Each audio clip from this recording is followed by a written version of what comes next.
Yeah. Well, what's the deal then, if you can't remember where you were? And what does transform you? You come down, you may not be able to say where you were, but you come down absolutely convinced that you've passed through some kind of cleansing fire. There's no doubt that the dross of some aspect of you has been burned away. And it isn't, you see, you come down in a series of declensions. 20 minutes after it, you may not be able to say very much, but 5 minutes after it, you'll be thrashing pretty hard to try and say something. It's just that it becomes more and more absurd, almost literally before your eyes. It goes from the sublime to the ridiculous. I mean, you go from having the message, which if you could but deliver it, would lead all mankind to glory, to forget it. Over here.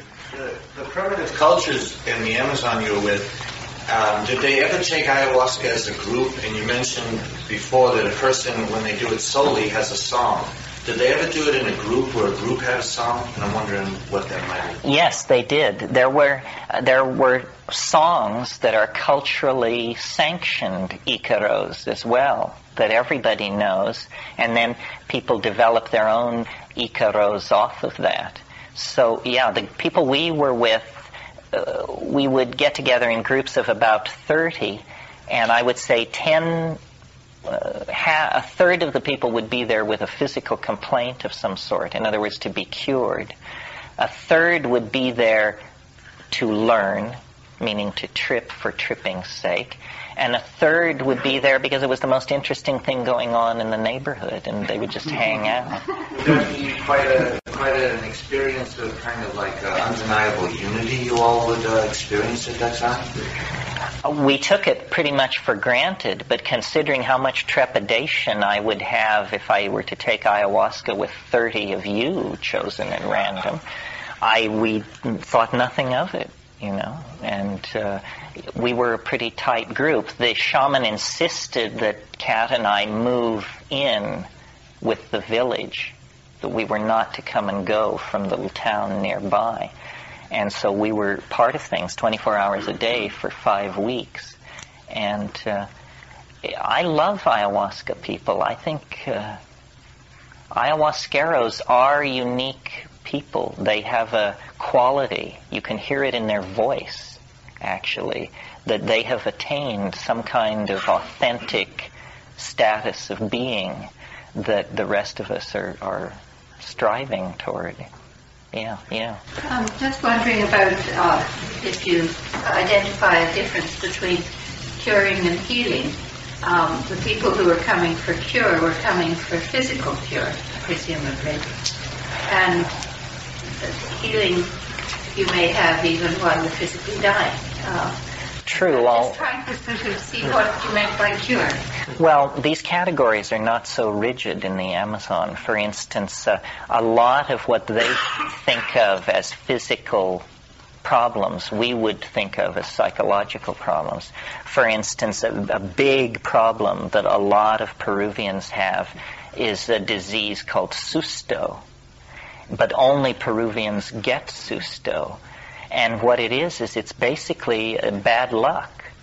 You know, it's when things go wrong and won't go right, and then people will say, "Oh, you have susto. You better do something about this." And so there's a lot of curing of that kind of a condition, and then there's a lot of like what I would call fairly insightful minor psychotherapeutic intervention. I mean, I remember one woman, fascinating woman. This woman was beautiful. And she was from way in the woods, and she had this amazing voice. And her complaint was an ulcer. And she told the story of this ulcer in the meeting, in this amazing liquid voice in the darkness. And after she was finished, Don Fidel just sat, and then he said, "You're having an affair, and you're concerned what will happen when your husband finds out about this. And this is the cause." of this pain in your stomach. And she agreed instantly that this was the cause of the pain in her stomach and that she had known it. And, well, now, I don't claim that as an instance of telepathy. I don't think that's what it was. I think it was a very skilled practitioner with a sense of this woman's sexual intensity, the nature of the society. He just put it together and figured it out, in a stroke of brilliance. But then she abreacted and went the next several days later. She was obviously in much better shape. It's, behind disease lies language. If you have a material model of disease, then language will not appear to be part of the issue to you. But spending time with these people in the Amazon, everything is about language in a society where magic rules, because magic is the domain of human concern in which language is empowered, in which will becomes a force that can strike you dead, So in these societies where magic is happening, language becomes everything. And you can cure somebody by simply telling them that you're going to, and then acting as though you had. And the fabric will admit of that sort of thing. Can you elaborate on the idea of song or singing? Well, if you listen to the styles of ayahuasca singing, it can range over a pretty broad range. It can range from something which sounds pretty much like a takeoff of the Gyaltso monks, that very deep diaphragmatic vibration, to fairly lyrical thing. Not quite. You can't quite dance to it. But I think it's basically that you surrender, and then the song comes through, and the quality of the song resides in the moment. What's always puzzled me is how these people retain these songs, because once one comes through, they never seem to be lost. There may be meter in the song that I'm not aware of that makes it mnemonically easy to keep track of.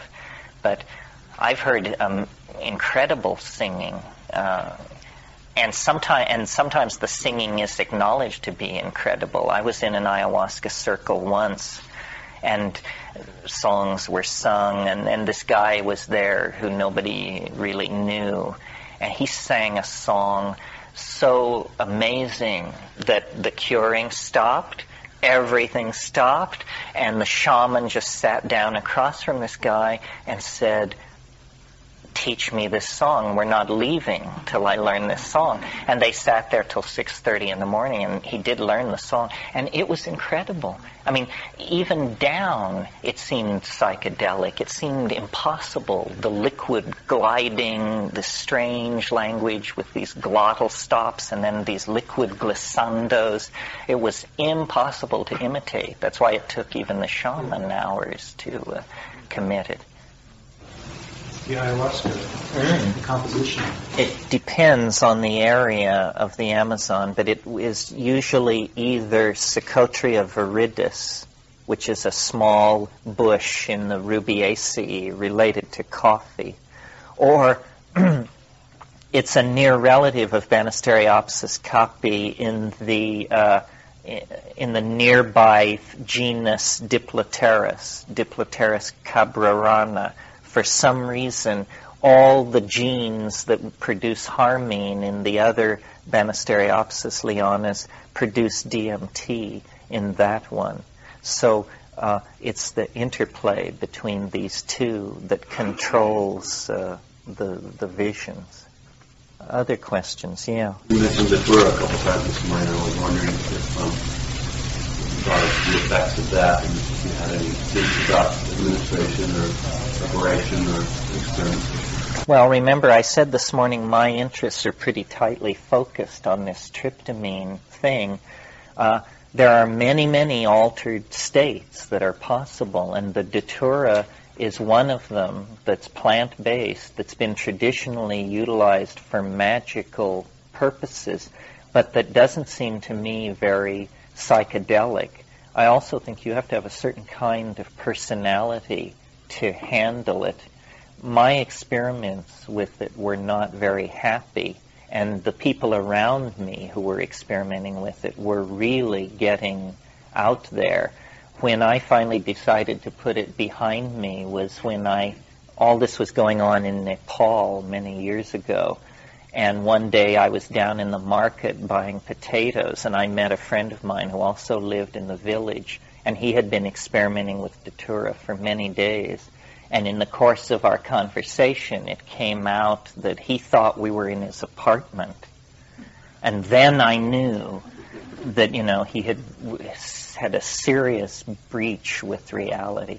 I took Datura metal, Himalayan Datura seeds, in my upper rooms at Bodhanath in the Kathmandu Valley, and I found it very hard to engage with in the way I like to engage with these things. You would sit there and nothing seemed to be happening, and then your mind would drift off into a kind of twilight. And then there were these strange, wraith-like beings, almost like cartoon ghosts is what they were like. And they were coming in through my window, each one bearing an open sheet of newsprint. And these ghostly pages of newsprint would settle in my lap, and I would be sort of bent forward like this, and I would begin reading these stories in this ectoplasmic media, and then I would snap out of it and say, what was that? Nothing's happening. It's not working. Nothing's happening. And it was very elusive and mercurial. And then later there were very complicated muscle contortions, and I would find myself with my leg thrown up over my neck and this sort of thing, and I would very carefully untangle myself and lay back down, and then it would happen again. And I was thinking, I'm glad this is happening to me, and I'm glad nobody is here, because I'm sure this must look pretty alarming, and it probably is. It's a strange, ghostly thing where minds and realities seem to get all mixed up. I remember I had a New Zealander living down the hall from me in this Nepali rooming house, and at one point I had to go from my room through his room to get to the John, and in the middle of the night, and I glanced at his bed as I went through, and he was very clearly in the act of making love with a woman that I vaguely knew just from seeing in the marketplace. And the next morning, I mentioned it to him, and he said yes. He thought she was there too, but she wasn't there. Not for him and not for me. So, it was like it was inside somebody else's hallucination. Epistemic murk is a good phrase for those kinds of states of mind, and I don't like them because I can't sort it out. I don't like these watery, entangling. Exposure to DMT came full circle again. Well, not quite full circle. Well, see, it wasn't my Catholicism that it took from me. I'd abandoned my Catholicism over 5 or 6 years, jettisoning each piece slowly, and managed to transform myself into Jean Genet worshipping, existential, dark, anarcho-type character. An atheist, yes. And that's what it took from me in the 15-second interval. That's what I mean. Yeah. You came back to deity. I came back to deity, but I don't think I came back to the Trinity. The Trinity and all other hypostatizations of deity that we inherit in major religions are such friendly, cheerful, cartoonish stuff compared to, the abyss of DMT. I'm not sure. I didn't exactly come back to deity. I came back to mystery. I immediately understood the relativity of the program of science, which had been my hope, It's not a somebody out there, necessarily. It's more of a something or a what? You can't tell because we cast such a large shadow on what we're looking at. In other words, if information begins to unfold in your head suddenly, new stuff that you've never thought, so quickly that you have to go, If I were to ask you then, what's happening? You would have to say, I'm having a conversation.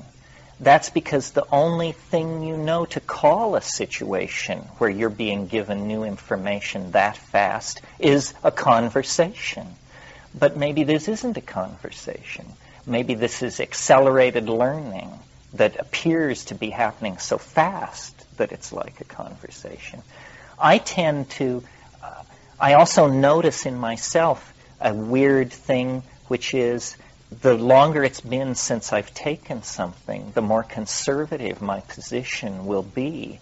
I mean, if you catch me 9 hours after I've been there, I will take the positions that I've mostly abandoned, the most radical and crazed positions, the extraterrestrial intervention position, all of that.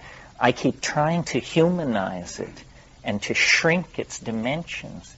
But the fact of the matter is, up against it, it's weirder than I say it is. So, I don't know exactly what to do with that. The mind cannot encompass this thing. I'm convinced. It's like you pour the water of description over it, and it beads up and runs off. And so sometimes we're emphasizing one part, sometimes another. It seems to me it's just the limit case of understanding, and that maybe that's what it exists for, to demonstrate to human beings that there is a limit case for understanding.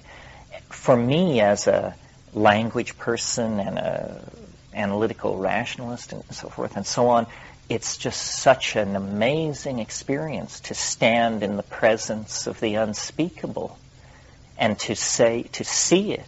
And to say, you are unspeakable. You are not the white light. You're not the unitary anything.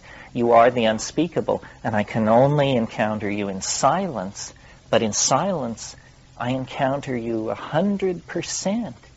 And I just didn't think this kind of stuff was psychically lawful. I mean, I guess it isn't psychically lawful. That's the crux of the matter, isn't it? So then how do you encounter that the further away from the experience you get then, like in your real life and out there in the world? Well, you create metaphors. You tell yourself little stories. You create a new paradigm, is what it is. You replace scientific rationalism with psychedelic Zen synchronicity or some other way of describing it. But there is a way to make bridges out of it, remembering the relativity of everything. I mean, it really seems to be a relativistic kind of perception. The mystery, which isn't necessarily good or bad or benevolent or evil, but it has a lot to do with the angle of regarding of what is shown to you. A lot of people who take mushrooms report some version of an end-of-the-world revelation. Either we're all going to be lifted off in ships the size of Manitoba, or the Maitreya is just around the corner. But this unraveling apocalyptic scenario, and then the clinical view of that is that it's paranoia. But really, it's the archetype of our civilization. We have built into our civilization this dream of the end. And every war that comes along is hailed as the War of Armageddon. Every tin-horn dictator is hailed as the Antichrist. This has been going on for 500 years. If it's more specific than that, where you actually begin to pull apart, if it's really personalistically paranoid, then you're in my league. And I don't think there's any hope for you. I mean, you just have to really learn. I mean, the way I've fought it is by disbelieving anything, because my life is fairly science fiction-y and carries over it this question, which I grapple with all the time, which is, who do you work for? What is going on here? Do you understand what you're doing? And if you don't, who does? And why did they set you marching? Because I can tell what's happening here. We're trying to tinker with something. It's a groping in the dark for a button. We're trying to make something happen by saying words, by setting examples, by empowering people to do certain things. This is the mushrooms program, not mine. I mean, left to myself, I would probably be a hermit. And I'm much too cynical for crusades. But the mushroom isn't. The mushroom is a gung-ho kind of guy, and has this whole vision of man and fungus hand in hand to the stars. And I just say, you just meet the damnedest people out in the fields, and this is one of them.